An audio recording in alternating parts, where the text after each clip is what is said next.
Welcome in, everybody, to It's Official. It's official on Tuesdays, and it's Tuesday of Kentucky Derby Week, Jeff. We've got 5 hot topics to talk about. The 148th Run for the Roses, plenty to get to. Boy, you're telling me. We have so many angles and possibilities and contenders. Last year, I was trying to pick a winner, and I didn't like anybody. Unfortunately, this year, I like a lot of horses, so I still have to come up with the final say. I think I know who I'm going to pick. I'll reveal that a little bit later on in the broadcast here. But well, this is fun because you've got 20 horses plus 2 that have to draw in, and many possibilities here and outstanding prices. Hey, Jeremy, I'm looking at the morning line. What are there? 3 horses less than 10 to 1, and that's it? Yeah, I mean, Mike Battaglia's morning line for this year's Kentucky Derby was established on Monday. He's got 3-1 on Zandon, 7-2 on Epicenter, and as you mentioned, Messier, the only other one in single digits at 8-1. With a 3-1 favorite in a 20-horse field, you could see this playing out. A lot of people thought, Jeff, maybe we were looking at like 4-1, 9-2 favorite, and then you'd have more horses in single digits at that point. But when you get all the way down to 25% at the 3-1 on Zandon like that, that's going to push the prices up for others. We'll see how the public dopes it out. I think Zandon is getting a lot of steam, though.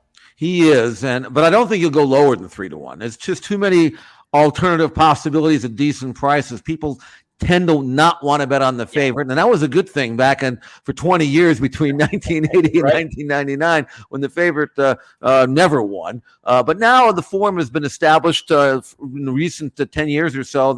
It's been pretty consistent.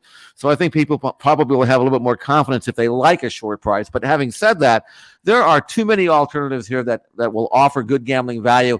There's no way, in my opinion, that the favorite will be less than 3-1 and maybe even a tick or two higher. We don't want to be controversial here. In fact, we really don't want to be controversial. Can we just have a Derby in the spring where at the end of it, everything's okay? It's been a long time, you know? Maybe the last Derby without any controversy was 2017 in the spring when Always Dreaming won.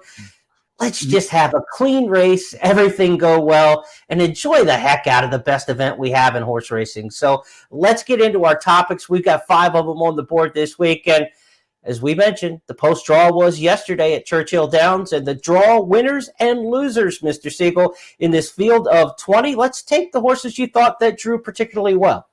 Well, Zandon drew right in the middle. I'm not sure you can complain about that. You're not inside, you're not outside, you're right smack in the middle. So at 3-1, Zandon drews the 10 hole. So he's a winner as far as I'm concerned. Mm-hmm. We could disagree on this a little bit, but I thought at the 3 hole at Epicenter might be a little more inside than maybe his connections want, but I still think he's going to be okay. He's not going to go to the front, but he'll probably draft in behind the leader, save ground, and have his chance. And he showed in the Louisiana Derby that he doesn't need the lead to win, so I think he's going to be okay. And I really think Charge It, the number 8, who I expect to show a lot more early speed than he showed in the Florida Derby when he hit the side of the gate and didn't break. He's a number 8, and I think that's ideal for him because that'll allow him maybe to go to the front if nobody else is sent. But if there is speed, he can draft in and sit second or third or fourth, wherever he wants to be. And I think if Charge It is going to run well here at a big price, that's where he has to be. As for the negatives, I'm not crazy about the rail. Haven't won from the inside since Ferdinand. Yeah. Now, you might say Mo Donegal, Jeremy, doesn't matter. He has to come from way back anyway. But that's going to be an awful lot of dirt that he's going to have to take early on. And he might find himself a little farther back than he really wants to be. Yeah, I mean, he's going to be caked in it. There's just no way around it. You know, it's not the first 50 yards for the rail that's bad like it used to be when the 2 starting gates were there, the 14 and the 6-horse auxiliary, because the 1 was kind of breaking almost right into the elbow and had to come out a little bit. With the 20-horse gate and not having the tires between the 14 and 15 holes, now that 1 hole isn't dangerous the first 50 yards like it used to be. But it's dangerous as hell the first quarter of a mile as 19 horses are all like magnets coming over towards the rail. So unless you get out of there and use a lot, which Mo Donegal's not going to be able to do, that's not his game. He's going to have to kind of come, you know, and take back a little. If you saw Known Agenda's trip a couple years ago for Todd Pletcher, same kind of horse, Florida Derby winner, not speed, not a deadpan closer. he was just in no man's land there, and I just fear that that's not a good spot at all for Mo Donegal. And I love the horse. You know I love the horse. 35-3 the last 3 furlongs of the Wood Memorial. Nobody will come with a better run than him at the end of this race. But, man, that first half mile could do him in. And like you said, taking a ton of dirt. Will he have the same fortitude to come through all the traffic and the dirt and the kickback? Irado Ortiz is going to earn his money as America's champion jockey if he's able to pull off this trip. I think he's got a good weapon underneath him, but I think they're stacked up and lined up against him. Jeff, back to the field just one more time. The 17 hole for Classic Causeway could create a little bit of a rift here because he is a quarter horse. He is faster the first 440 than anybody in this crop. There's no doubt in my mind about that. He breaks like a shot the first 100 yards, and then he's going to take a left-hand turn. And as he crosses across the face of other horses, what kind of chain reaction might that cause with the horses to his inside? White Abario in the 15, Simplification, Taba in the 12, Pioneer of Medina. The drop back closers are going to be of no concern to him. It's those horses who kind of want to be up near the pace. You know, I don't think Zandon's going to have any problem with him crossing over. He'll be 5 lengths in front of Zandon in the first 400 yards. But the other horses, you know, how many can he cross over and what kind of chain reaction might he cause? I think that's a bad neighborhood, to use my old quarter horse handicapping terms. And I think the other bad neighborhood here could be inside Crown Pride. He's the Japanese horse. And Jeff, he's got Messier just to his inside. If you saw the workouts, Crown Pride during the training at Churchill Downs, he had a gate work where they broke from the gate and he just took a left-hand turn and dumped the jockey. They had to get the jockey back on him, bring him back around the gate, and come back in and go through his gate. He's been better at the gate since then, but with 150,000 screaming people, we know the foreign horses and their gate antics when they come to the U.S. typically aren't A-plus behavioral.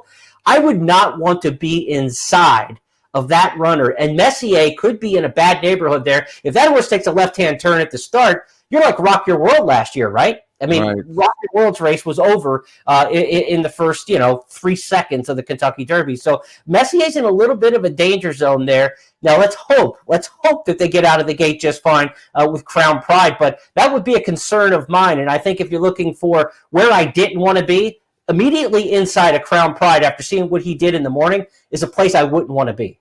Well, the other thing about Messier is, while he does tend to show speed, from 0 to 60, he's not that quick. He needs to kind of get going a little bit, and I could see if he breaks a little slow and gets behind a wall of horses and gets some of that dirt in his face, which could easily happen, then he might be in a jackpot there that they don't want to be in. I want to bring back one thing, though, that you mentioned about Classic Causeway.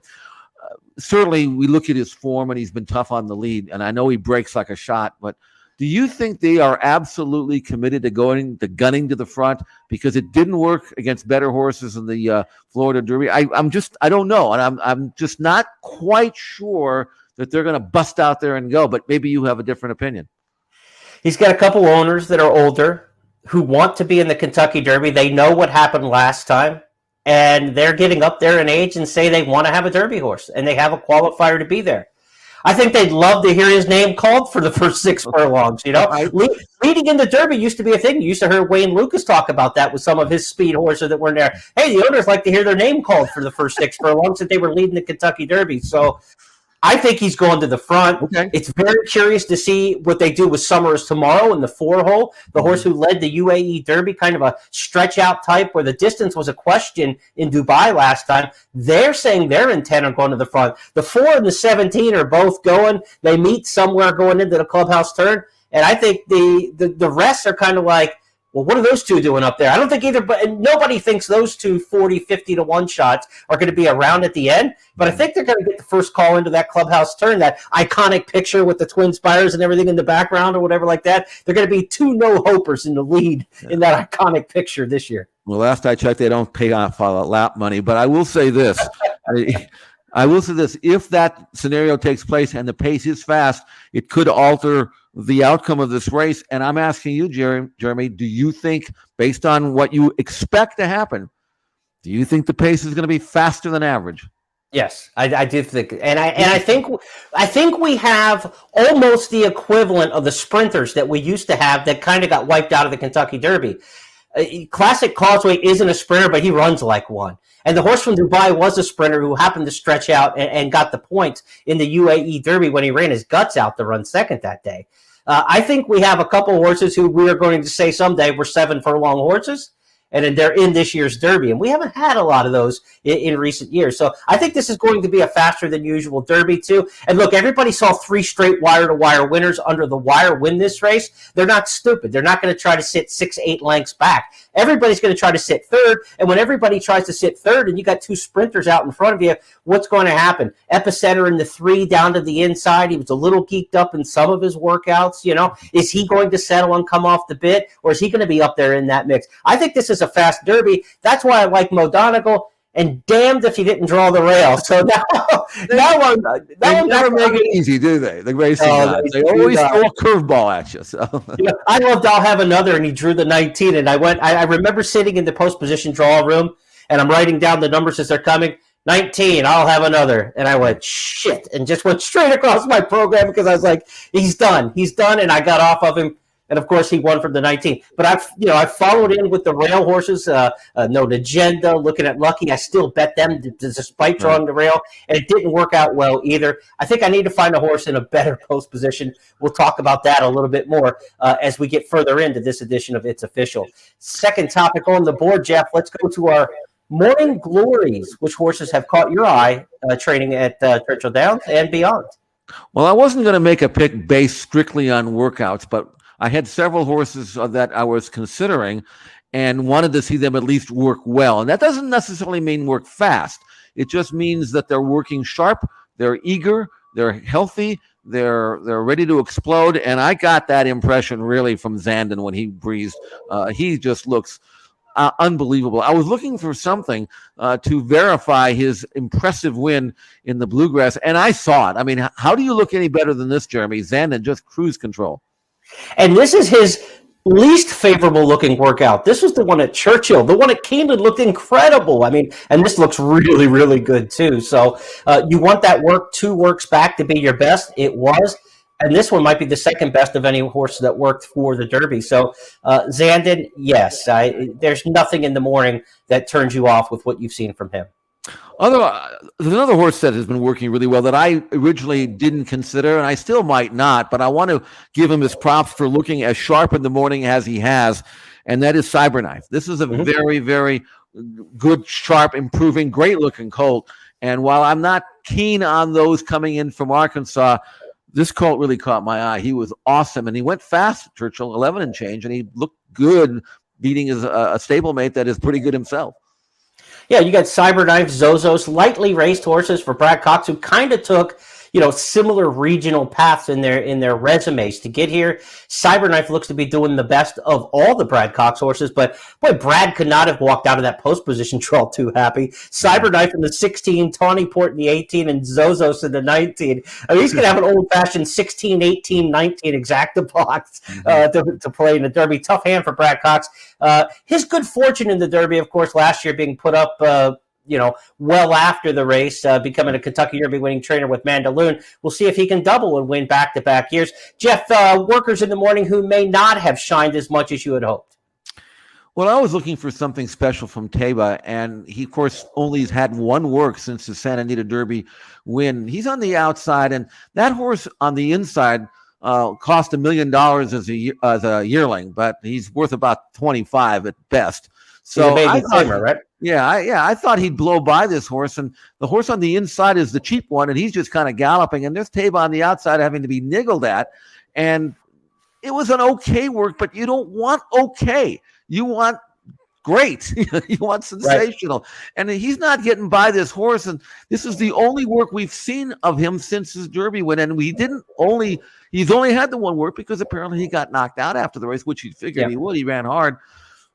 I was looking for something better than that, Jeremy. I don't know if he's a toss yet or whatever, but I was hoping to see more than that. And Messier has looked good for Tim Yaktine in the mornings. We talk about we didn't see enough of Taba, and what we saw wasn't impressive. On the flip side, his stablemate, the runner-up in the Santa Anita Derby, I think Messier is coming into this race very, very well. No question about that. Messier has generally been a very good workhorse before. Now, I've been told by people who have watched Tabor work that he's generally not that willing in the morning. So maybe I give him a little bit of slack. Messier's problem isn't in the morning. He looks great in the morning. He really tempts you. Messier's problem is he's run 6 times.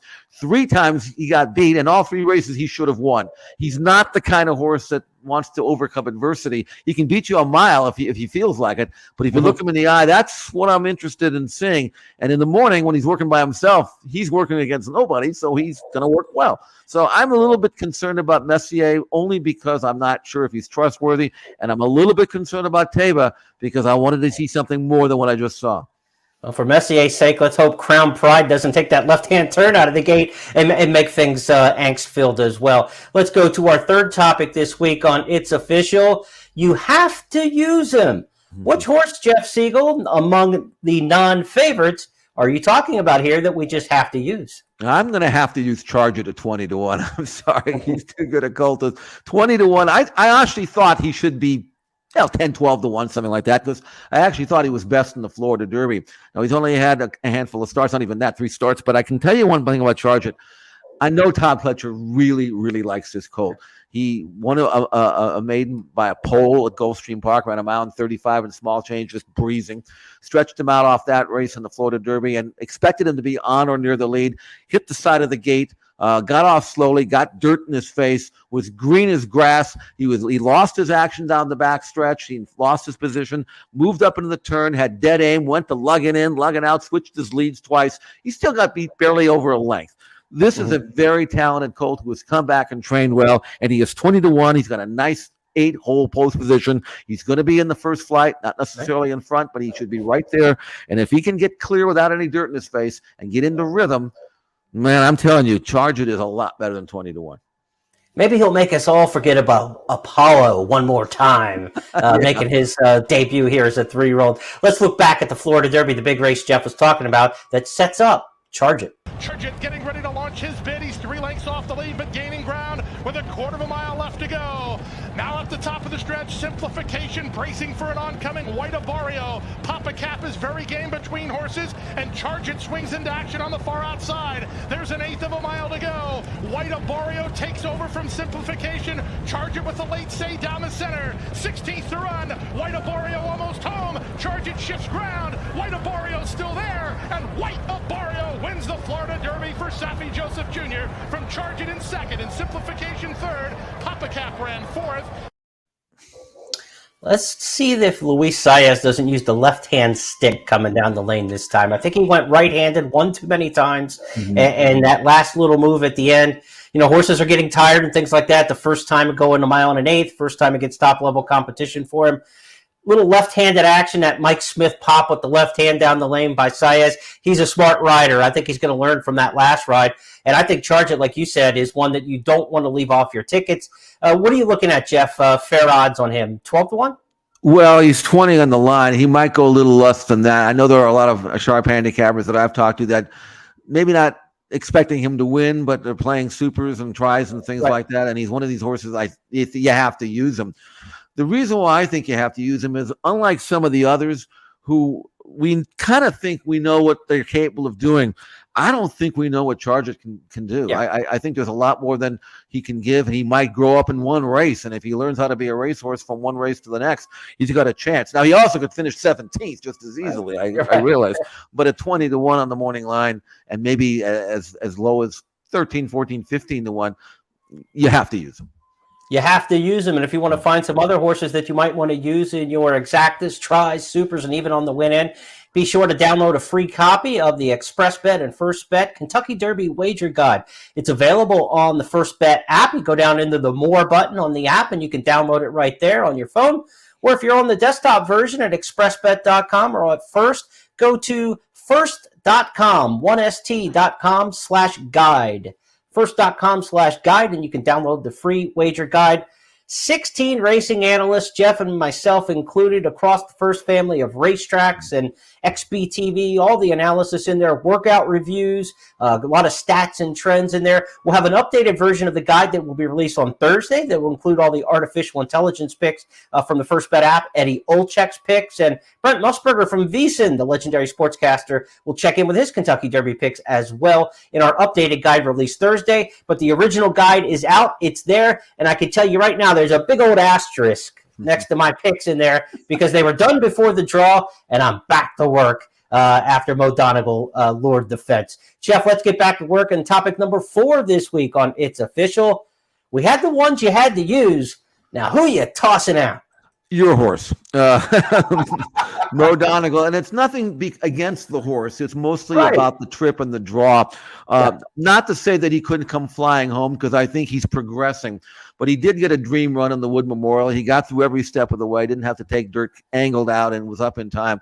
And I'm fairly convinced that he is going to step forward. That's not his best race.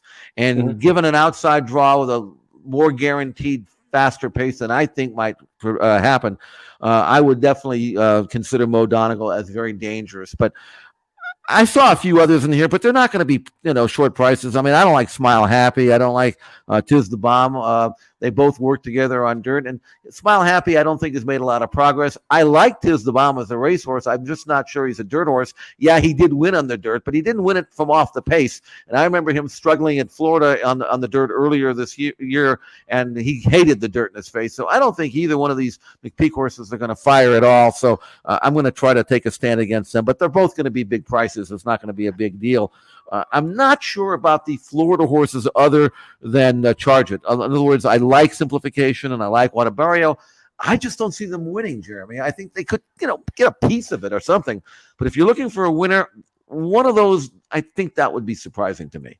Yeah, I think your tosses are all same horses I would be in with. I'm warming up a little bit more to Whataburger than I had been throughout the course of the year. Remember, he missed a work before winning the Holy Bull. He missed a work before winning the Florida Derby. Things have finally gone to par for him since then. So he's coming up to the race the right way. And I do my Countdown to the Crown, where I do the annual historical comparables, where I look at horses' resumes and how they've come along and try to compare them to past horses in the Derby and see, this worked in the past, what might work.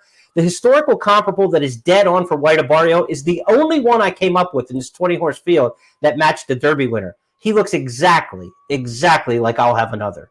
And we got a really good price on I'll Have Another, an inflated price, because he drew the 19 and people just went for other horses. But Whataburger kind of is warming up to me. And so, I think with the way the draw shook out and things like that, he might be in there. But I'm with you on the other Florida horses. I'm not wild about their performances throughout the course of the spring. So those would be horses that I would definitely be looking at as potential tosses. Let's go to our 5th topic on It's Official as we hit the big board's final. Jeff, you're going to have to answer this one on your own, my friend. And the winner is... Well, if I had to pick one horse that I am absolutely sure is going to run his best race, and that doesn't necessarily mean he's going to win, because as a closer, he's going to win luck. And the title on the screen said, "And the winner is," not the horse I am sure is going to run well, but may not win it. I know, but that's why I'm picking Zandon, okay? Because I am more confident in him showing up and winning the race than some of the others. I can't see Zandon running a bad race. His Bluegrass win, you were there, you saw it, was unbelievably impressive. And his works since then have been even more so. He looks like a horse that is so full of energy and full of improvement and ready to explode at 1.25 miles, which there is no doubt he'll like. I am confident that Zandon will run as good as he's capable of running. And if that's good enough to win, then he wins. These gallop outs are like, around the turn to the back stretch to the track kitchen, before they can pull them up. I mean, just really, he has rider too. By the way, I think he can ride a little bit too. Yeah, things are working out well for Flavian Pratt with the move east. Had a big winner at Belmont right off the bat as he shifts to the NYRA circuit after a really, really good Keeneland meet. Okay, Jeff, for our bonus topic this week, we're going to talk about some of the setup races before the Kentucky Derby. Couple on the undercard on Derby Day themselves, the Churchill Downs Handicap with Jackie's Warrior back on a couple weeks rest after on this very program we questioned they're not going to wheel him back quickly, are they? They did. They did. I'm not sure. I guess he must have come out of the race screaming and kicking because it's a long year. I'm not sure this is necessary, but I think the trainer knows more about his horse than I do. So Jackie's Warrior will be interesting. And we got a comebacking 3-year-old we haven't seen for a while. It's going to spice up the Pat Day, don't we? Yeah, Jack Christopher back for Chad Brown. Could be a big week for Chad Brown. I mean, he's got Zandon and he's got Jack Christopher back, Doppelganger from out in your backyard coming east for that race. My Prankster for Todd Pletcher. The Pat Day Miles looking like must-see TV on the undercard on Derby Day. We know on Friday the Kentucky Oaks will be renewed. And, Jeff, a field of 14, the fillies for the Lilies. And this division has had, 4 or 5 standouts all year. And maybe Nest rose to the top with her incredible win last time out in the Ashland. She's the morning line favorite. If you would have told me a month ago Secret Oath would be 6-1 in the Oaks, I'd have said maybe 6-1 in the Derby. So very, very competitive edition of the Kentucky Oaks. I was just absolutely blown away by Nest's win at Keeneland. That was breathtaking. It was 10 of 10 on the goosebump scale. Not surprising that she's 5-2. Undefeated champion Echo Zulu is not even the second choice. She's 4-1, 7-2 on Kathleen O. And you mentioned Secret Oath, who I'm not sure the rail does her any favors as a closer at 6-1, even at a mile and an eighth. So that's a premier race. Now, from what I've heard, there may be some rain Thursday and possibly into Friday morning. So it may be having to deal with a wet track, but Churchill dries out like in 15 minutes. So I don't think that's going to be an issue. But I'm looking forward to Nest. I think she's extraordinary. Yeah, she's going to have their hands full trying to catch her. The way she finished up on the back end of the Ashland, she looks awfully good for this year's Kentucky Oaks. Don't forget Oaks Derby Daily Doubles. You've got multi-race bets from Friday into Saturday. You've got an all 3-year-old pick 3 this year at Churchill on Derby Day with the 3-year-old races leading into the Kentucky Derby. So a lot cooking, a lot in the wagering world. Be sure to check out the Express Bet Wager Guide, of course. We'll preview all of it, give you some artificial intelligence picks and all of our analysts, and we'll look at those big wagers and the schedules for those wagers over the course of Friday and Saturday. But, Jeff, you just can't help yourself. I know how you are. You're not waiting until Friday. So like putting the show together, you're like, I got a horse on Wednesday I want to talk about. Well, so, yeah. Go ahead. 9 to 5 is not going to make anybody rich, but I'm more interested in watching this colt than actually betting on him. His name is Big Invasion. I watched him out in Florida. He's a Declaration of War colt trained by Christophe Lamont. He's won his last 2 sprinting on turf. This race, the William Walker, is a non-graded race. It goes as the 9th race on Wednesday, but a $200,000 purse. And this colt with Joel Rosario riding, he won like a colt that literally could go to Royal Ascot. That's how impressive he was when he won a race called the Texas Glitter at Gulfstream Park back in late March. And I'm looking forward to watching Big Invasion continue his winning ways, his upward mobility, winning tomorrow's 9th race at Churchill, the William Walker. And then after that, bigger and better things to come. So great racing throughout the week. Going to get a head start on our winners, though, in the William Walker with Big Invasion. Let it ride, Jay Trotter. Get that Wednesday money and then just carry it all over the Friday and then all over into Saturday. That's the way we're going to look at this coming week at Churchill Downs and hope that you have a great week playing the Kentucky Derby with First Bet and Express Bet. Don't forget early bird wagering on Friday. You can bet not only Oaks Day on Friday, but the entire Derby Day card as well. We'd love to have you there. With our new sign-up bonus, you get $100 back when you bet $500 in the first 30 days. So a 20% rebate opening up an account here with the folks at First Bet and Express Bet. Jeff, let's review our topics for this week. The draw winners and losers, the morning glories that we saw in the AM training towards the Derby, the one horse that you just have to use underneath, the ones we were tossing out, and your winner being Zandon. That's going to wrap up this edition of It's Official. It is now official, all 5 of these topics, because Jeff Siegel said so, and we'll be back with you next Tuesday to do it all again and recap Kentucky Derby 148.